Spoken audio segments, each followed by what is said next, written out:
呢個練習叫 Jane Founders， 我哋會將 mini band 綁喺腳踝位置。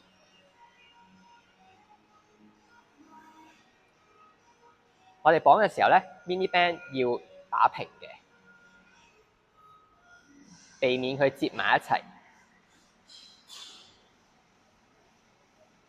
咁我哋要雙手扶牆，然後我哋會做一隻腳咧，會將佢拉緊。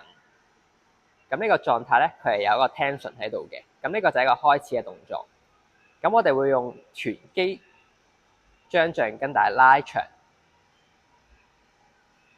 中速發力，慢速翻去。咁我哋踢嘅方向咧，就係好似地面嗰條紅色橡筋帶咁樣啦。咁我哋常犯錯誤咧，就係指向外邊踢，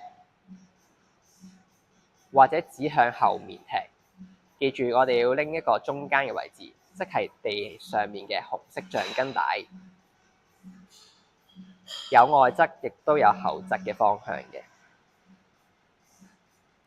咁我哋做嘅過程咧，上身要盡量保持穩定。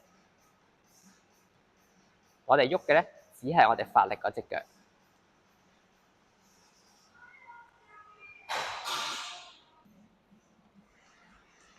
當我哋做完企喺度嘅時候，拎到個感覺之後，我哋會瞓喺度做。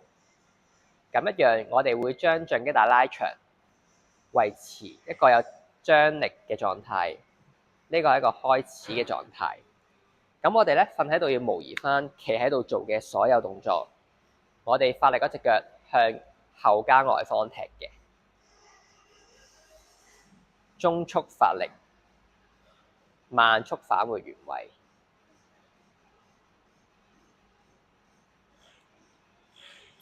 咁瞓喺度做有一個常犯錯誤咧，就係我哋嘅前腳一開始已經放得太前，咁樣就會影響我哋嘅向後踢嘅角度同埋幅度嘅。